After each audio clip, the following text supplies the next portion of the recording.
Untuk membahas jatuhnya pesawat Sriwijaya Air SJ182 bersama kita telah bergabung pengamat penerbangan Gary Sujatman. Selamat siang Mas Gary.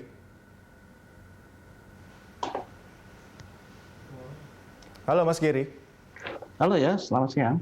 Oke Mas Gary, kalau kita menganalisa mengenai insiden jatuhnya pesawat terbang, analisanya kan akan banyak. Misalnya dengan adanya cuaca buruk, kemudian kondisi pesawat. Harusnya proses investigasi itu harus dimulai dari mana agar nanti deteksi penyebab kecelakaannya ini bisa terdeteksi dengan tepat dan juga cepat mungkin, Mas Gary.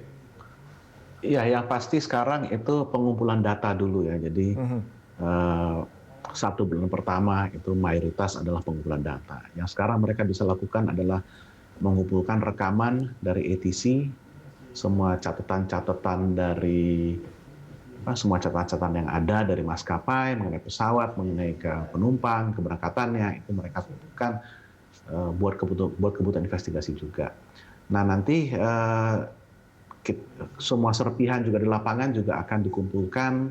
Kita sudah lihat ada beberapa gambar dari lapangan di mana serpihannya kecil-kecil semua. Itu juga nanti bisa dipakai untuk membangun sebuah senario gitu. Ini jatuhnya seperti apa. Sambil juga dari serpihan-serpihan itu dipakai untuk melihat ini black box-nya di mana. Nanti black box ketemu, di-download, dianalisa. Nah, setelah 1 bulan itu KNKT nanti akan mengeluarkan laporan awal, yaitu fakta-fakta yang sudah ditemukan. Dan baru setelah itu mereka akan masuk ke fase analisa untuk dibangun semua possible scenarios-nya dan dianalisis kemungkinannya. Dan baru nanti mereka akan mengerucut pada akhir laporan investigasi, yaitu nanti mereka akan mengumumkan most probable cause-nya. Jadi kemungkinan paling besar penyebabnya adalah apa. Oke, usia pesawat sudah 20 tahun lebih, sudah 26 tahun. Untuk mendeteksi bahwa pesawat ini dalam kondisi yang layak terbang, itu harus dimulai dari mana prosesnya? Pertama dia dari paperwork pesawatnya dulu. Paperwork pesawatnya dulu itu apakah semuanya lengkap, maintenance record-nya lengkap atau tidak, lalu juga apakah ada additional maintenance atau keluhan tambahan dari laporan-laporan yang masuk dan aksinya apa saja. Itu mulai dari situ dulu. Dan kita di Indonesia ini secara psikologis cukup alergi dengan yang namanya pesawat tua. Tapi pesawat berusia di atas 20 tahun sebenarnya tidak masalah selama masih bisa dipelihara sesuai dengan petunjuk pabrik. Sebelum keberangkatan ada delay 30 menit.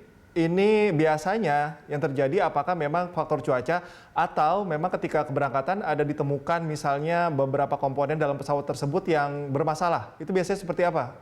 Biasanya yang kejadiannya seperti apa, Mas Gary? Ya, delay bisa diakibatkan oleh banyak hal ya. Bisa ada penumpang telat, bisa ada bus buat boarding, bus buat ngantar penumpang nggak ada, bisa juga karena ada kerusakan, tapi juga bisa juga karena cuaca. Kalau hujannya deras sekali, proses boarding tidak bisa dilakukan. Jadi kalau yang saya dapat informasi dari kemarin itu di-delay karena memang karena cuaca. Jadi bukan karena faktor. Akhirnya diputuskan untuk terbang sebetulnya secara standar operasional. Kondisi cuaca, batasan-batasannya sampai di mana saja? Mungkin kecepatan anginnya begitu, Mas Gary. Batasannya seperti apa hingga akhirnya diputuskan untuk ditunda penerbangan atau dilaksanakan penerbangan? Ini, kalau yang kemarin masalah cuaca, kenapa itu di-delay, kita belum dapat informasinya. Apakah karena anginnya tidak cocok, atau apakah jarak pandang tidak cocok, atau karena hujannya terlalu deras lalu mereka tidak bisa melakukan boarding. Itu kita belum tahu yang mana. Tapi yang bisa didapatkan bahwa pesawat yang lain pun beroperasi pada saat itu. Hanya saja kita belum lihat apakah ada pesawat yang take off dari runway yang sama belok ke kanan pada sekitar waktu kejadian. Ini kita saya juga belum sempat untuk lihat datanya apakah itu ada dan apakah ada tanda-tanda bahwa memang cuaca cukup buruk atau tidak.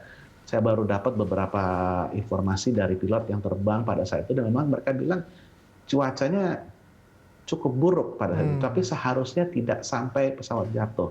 Jadi semua orang juga bertanya-tanya, kenapa kok bisa sampai ada yang jatuh? Ini kita masih sangat dini sekali. Ini kita belum sampai 24 jam dari waktu pesawat lepas landas. Jadi saya harap sih kita semua bisa sabar menunggu, tapi juga sambil mengumpulkan semua informasi buat kita bisa analisa sambil menunggu proses investigasi resminya juga. Oke, ya penting memang untuk menunggu bagaimana proses selanjutnya. Tapi begini, Mas Geri, ini kan pesawat jatuh di perairan Kepulauan Seribu menuju Pontianak dari Jakarta. Artinya kan belum terlalu jauh dari lokasi take off. Sebetulnya secara standar operasional, ketika itu belum jauh dari tempat take off, apa hal-hal yang paling krusial yang bisa dilakukan oleh seorang pilot untuk menghindari hal-hal yang tidak diinginkan misalnya. Kita tahu bahwa alam memang tidak bisa tidak bisa ditawar-menawar ya. Cuaca yang buruk itu bisa terjadi kapanpun. Tapi apa biasanya yang bisa dilakukan ketika memang jaraknya belum terlalu jauh dari tempat take off?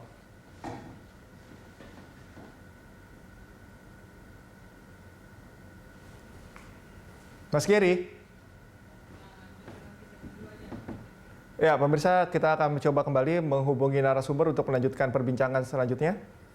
Tapi kita sapa kembali, kita akan coba menghubungi Mas Geri. Halo. Ya, halo, ya. Sorry, Oke, Mas Geri tadi mendengar pertanyaan saya, Mas? Enggak, tadi keputus pas baru mulai pertanyaan. Oke, terputus ya, Mas Geri. Saya asumsikan begitu, diasumsikan saja bahwa pesawat jatuh di Kepulauan Seribu, tidak terlalu jauh atau masih mendekat dari tempat take off.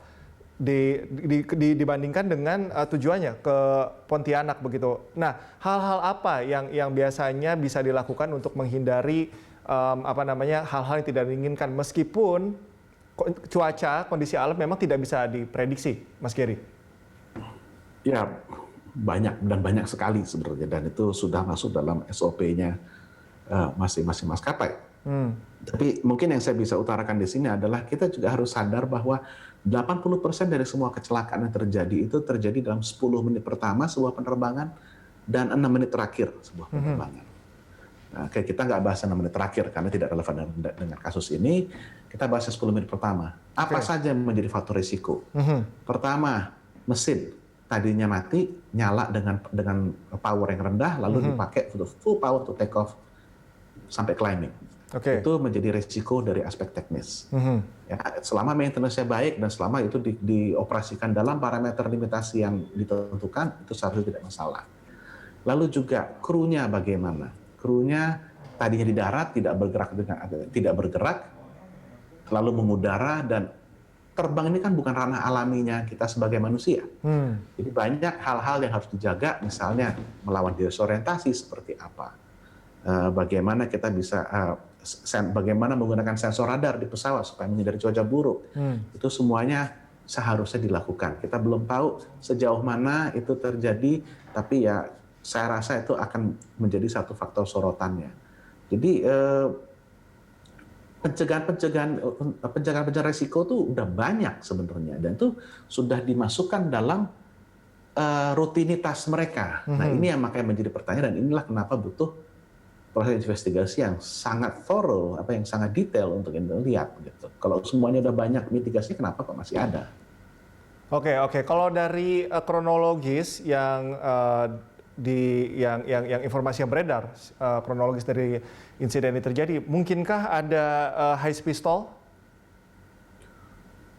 High pistol untuk sementara saya rasa tidak. Datanya tidak menunjukkan itu.